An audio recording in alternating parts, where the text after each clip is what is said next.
Welcome back to Concordia, my mostly scratch-built layout set in 1940s New England. It's based on the model railroading classic book by Lynn Westcott, H.O. Railroad That Grows, except I'm building at an end gauge. The month of January served as a reboot for the layout, which had laid fallow most of the previous year. Having laid and ballasted the track and added some roads, I was determined to begin building the railroad by adding buildings and scenery. As I explained in my very first video, I'm closely following the plan in Westcott's book, and we'll be developing each stage to completion before moving on to the next one. That means right now, Concordia is essentially an oval track. It needs buildings, grass, and trees to bring it to life before moving on to stage 2. And that's going to entail adding some switches, a siding, and a small rail yard. So I started looking for models to build, and even bought a couple. But some things that I wanted just weren't available in a style I liked. In particular, I was looking for a school to sit on School Street, and none of the models really struck my fancy. Then I stumbled across Michael Scott's Chandwell channel, where he's scratch building his layout using a free online program called Inkscape to design his buildings before printing them out and constructing them out of cardboard. I pretty much fangirled over Chandwell in my last video on my building a chapel that I designed in Inkscape that I'll link to here. So I'm not going to repeat myself, but because there is a somewhat steep initial learning curve with Inkscape, I set out to really learn the program. Probably the first 2 weeks of January were spent meticulously replaying Michael's videos and going step by step through the design process. I came up with this row of stores, and while it's still a pretty rough effort, I learned a lot about the program and about building cardboard models that I applied in building the chapel.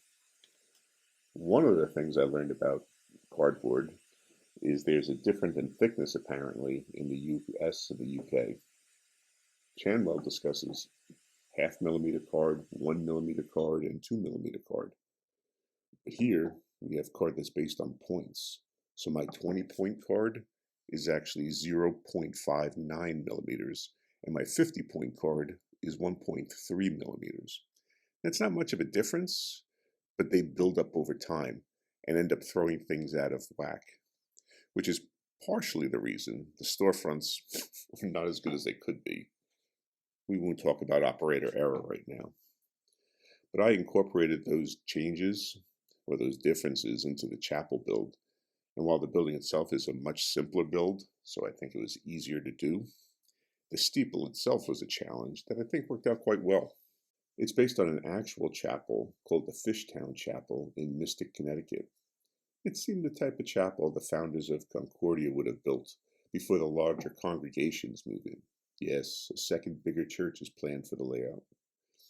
I also finally got around to designing that school that was what really set me off on this journey to begin with.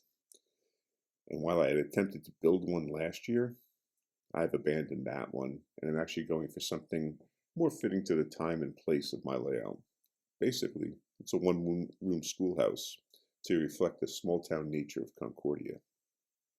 In closing out January, I began designing a firehouse based on an interesting historic one I found in Coventry, Rhode Island, the Phoenix Harris Fire Station. Interestingly, the bell tower is in the next town over of Warwick, but the rest of the building is in Coventry. Built in 1889, it features the belfry and a uniquely shaped roof that I thought would serve as another challenge and would test whether Michael Scott's no mats roof system for designing roofs really worked. It does. However, I'm putting that to the side for a bit while I get some scenery down. Just having buildings and no grass or trees is really rather boring, so I began doing the landscaping around the chapel grounds. In my next video, I'll go into a little more detail on what I'm doing there. But I started making my own ground cover and tree foliage using both foam and sawdust. It's amazing that processes that seem new today, at least to me, are actually old time-tested methods. The colored sawdust, for example, is actually described and pictured in Lynn Westcott's book. I made a row of poplar trees to serve as a windbreak and sound break for the chapel's parishioners, and tried making a deciduous tree out of a dried plant plucked from my garden. I don't think either came out too bad. though I need a wider range of greens in my palette going forward. There will be more trees to come. I also made a dry stack stone wall out of some old corkboard I had laying around, which I think looks pretty good. And I made some fallen rock out of perlite, that garden soil additive. That also looks pretty realistic as broken stone from the wall. I also experimented with some asphalt and cement laying techniques that have some promise. I can't decide whether I want to pull up my foam roads that I've already laid and start over or just utilize these new methods going forward. So January was a busy month, and I really need to learn to focus and not spin my wheels in so many directions. But it's very good, exciting, and I want to constantly try new things. It was definitely not all successes in January. In fact, the month closed out on a down note with the track problem suddenly revealing itself. There have been no issues up till now, but when I ran my locomotive to get some images of it passing by the chapel, I saw one or both of the trucks go askew as it ran over a certain section of track. To see the exact moment it happened, I took a slow motion video of the train, and you can see it happen just as it comes out of the far curve.